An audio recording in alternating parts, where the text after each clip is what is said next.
Tasty food ఛానల్కు స్వాగతం. మనం ఈరోజు రైస్ ఫ్లోర్ ఇడ్లీ లేకపోతే ఇడియప్పం అనొచ్చు. దీన్ని మనం చేసుకోవడానికి ఒక గ్లాసు బియ్యం పిండికి 2 గ్లాసులు నీళ్ళు బాగా ముందు బాగా మరిగేయాలి.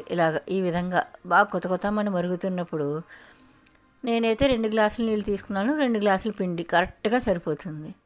తీసుకొని కొంచెం ఉప్పు, కొంచెం నీళ్ళు శుభ్రంగా కలిపేసి ఈ పొడిపిండిలో వేసి, మనకు కొంచెం వేడిగా ఉంటుంది కాబట్టి గరిటెతో మనం అటు కలుపుకుంటూ అయిపోయిన తర్వాత దాన్ని ఒక కప్పులో నీళ్లు పెట్టుకొని ఆ నీళ్ళలో చేయి ముంచుకొని తడి చేయి చేసుకుంటూ చక్కగా పిండిని గట్టిగా ఒత్తుకుంటూ ఉంటే మెత్తగా అయిపోతుందండి.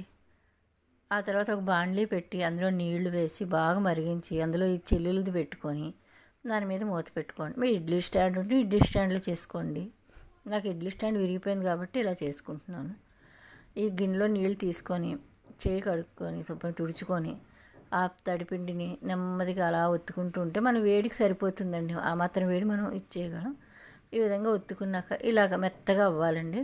దీన్ని జంతికలు కొట్టడం, సన్నకారపూస గొట్టం ఉంటుంది కదా, అందులో వేసుకొని చక్కగా ఈ ఇడ్లీ స్టాండ్కి శుభ్రంగా నెయ్యి రాసేసి శుభ్రంగా దాన్ని ఇడ్లీల కింద ఒత్తుకొని నేను ఇందులో చూపిస్తున్న విధంగా ఇడ్లీల కింద ఒత్తేసుకొని దాన్ని ఆ మరుగుతున్న నీళ్ళని సిమ్ములో పెట్టేసి దాని మీద ఇది పెట్టేసి చక్కగా మూత ఉంచేసి జస్ట్ ఒక 3 నిమిషాలు లేకపోతే 5 నిమిషాలు, అంతకంటే అక్కర్లేదు, ఆవిరి మీద ఇట్టే అయిపోతుంది. అయిపోయిన తర్వాత దాన్ని తీసి ఇలా చేతికి అద్దుకుంటే కనుక ఇడ్లీలాగే చేతికి తగలదు, చక్కగా బాగుంటుంది. ఇలా చేసుకొని లేకపోతే ఒక కంచంలో ఆకు వేసి ఆకులో నెయ్యి రాసేసి ఇది చూపిస్తున్న విధంగా ఇలాగైనా చేసుకోవచ్చు. ఇడ్లీ స్టాండ్ లేకపోయినా ఇడ్లీ ప్లేట్ లేకపోయినా ఇలా కూడా చేసుకోవచ్చు. ఈ విధంగా చేసుకున్నా కూడా చాలా బాగుంటుంది.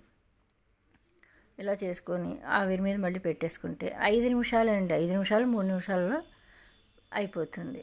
దీనికి ఏంటంటే పిండి కొంచెం మెత్తగానే కలుపుకోవాలండి. గట్టిగా కలుపుకుంటే విరిగిపోయినట్టు వస్తాయి. ఇలా అయితే చక్కగా మనం చెప్పినట్టు వింటే చాలా బాగుంటుంది.